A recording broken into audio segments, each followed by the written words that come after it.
Welcome, my spider friend, to the Tesla channel where books, music, and everything is useful. I am Yunin Magdi, and here we read books and talk about very important topics. If you like books and want to benefit from them, I would be honored to subscribe to my channel. The fate of British cycling changed one day in 2003. The organization, which was the governing body for professional cycling in Great Britain, had recently hired Dave Brailsford as its new performance director. At the time, professional cyclists in Great Britain had endured nearly 100 years of mediocrity. Since 1908, British riders had won just a single gold medal at the Olympic Games, and they had fared even worse in cycling's biggest race, the Tour de France. In 110 years, no British cyclist had ever won the event. In fact, the performance of British riders had been so underwhelming that one of the top bike manufacturers in Europe refused to sell bikes to the team because they were afraid that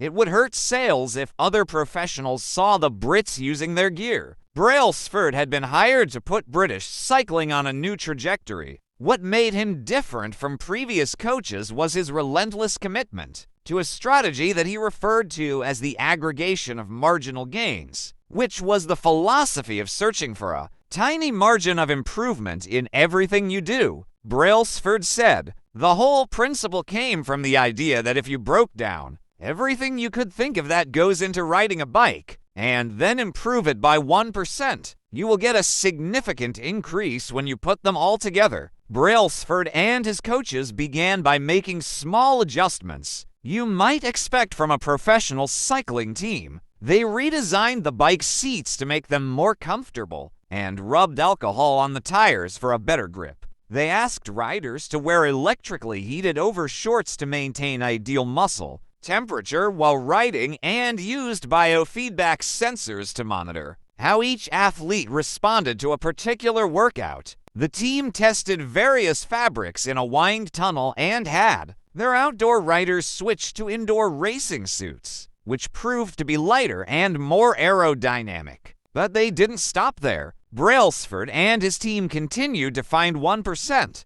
Habits are the compound interest of self-improvement. The same way that money multiplies through compound interest, the effects of your habits multiply as you repeat them. They seem to make little difference on any given day, and yet the impact they deliver over the months and years can be enormous. It is only when looking back to 5 or perhaps 10 years later that the value of good habits and the cost of bad ones become strikingly apparent. This can be a difficult concept to appreciate in daily life. We often dismiss small changes because they don't seem to matter very much in the moment. If you save a little money now, you're still not a millionaire. If you go to the gym 3 days in a row, you're still out of shape. If you study Mandarin for an hour tonight, you still haven't learned the language. We make a few changes, but the results never seem to come quickly, and so we slide back into our previous routines. Unfortunately, the slow pace of transformation also makes it easy to let a bad habit slide. If you eat an unhealthy meal today, the scale doesn't move much. If you work late tonight and ignore your family, they will forgive you. If you procrastinate and put your project off until tomorrow, there will usually be time to finish it later. A single decision is easy to dismiss, but when we repeat 1% errors day after day by replicating poor decisions, duplicating tiny mistakes, and rationalizing little excuses, our small choices compound into toxic results. It's the accumulation of many missteps, a 1% decline here and there that eventually leads to a problem. The impact created by a change in your habits is similar to the effect of shifting the route of an airplane by just a few degrees. Imagine you are flying from Los Angeles to New York City. If a pilot leaving from LAX adjusts the heading just 3.5 degrees south, you will land in Washington, D.C. instead of New York. Such a small change is barely noticeable at takeoff. The nose of the airplane moves just a few feet, but when magnified across the entire United States, you end up hundreds of miles apart.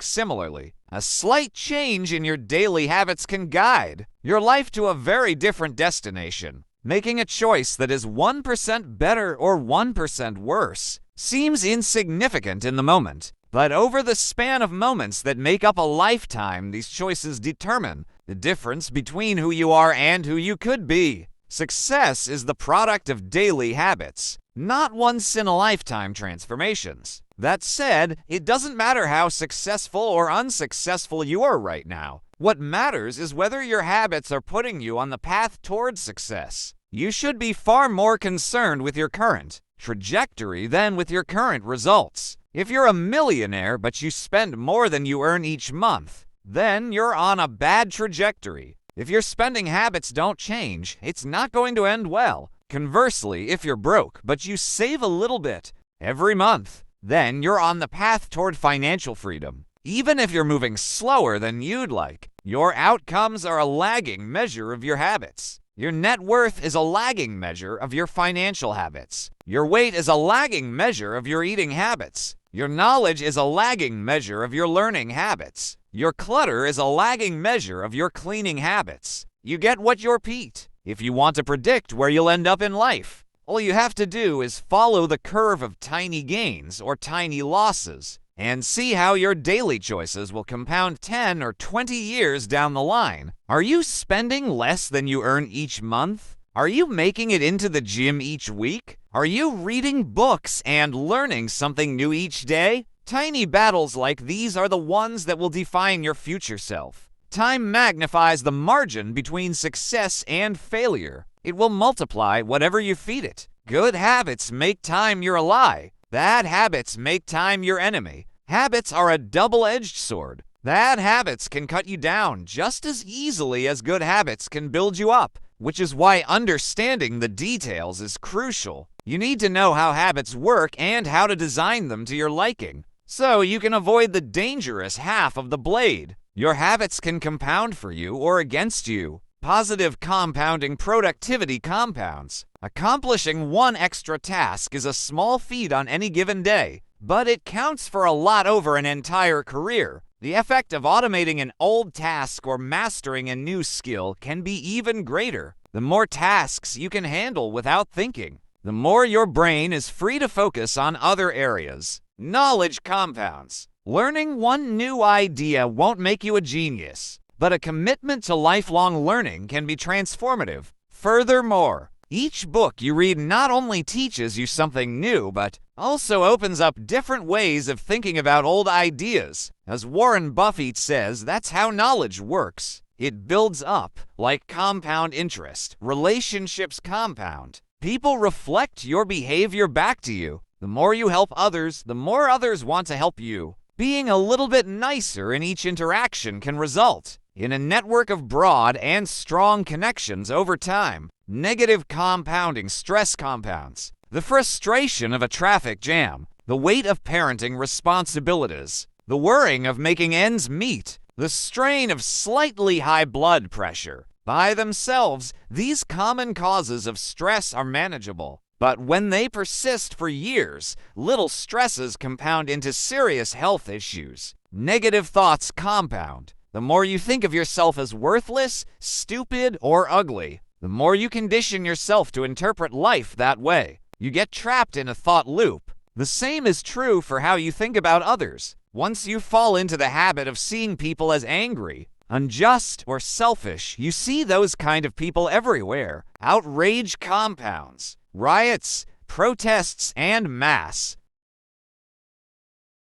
movements are rarely the result of a single event. Instead, a long series of microaggressions and daily aggravations slowly multiply until one event tips the scales and outrage spreads like wildfire. What progress is really like? Imagine that you have an ice cube sitting on the table in front of you. The room is cold and you can see your breath. It is currently 25 degrees. Ever so slowly, the room begins to heat up. 26 degrees, 27, 28. The ice cube is still sitting on the table in front of you. 29 degrees.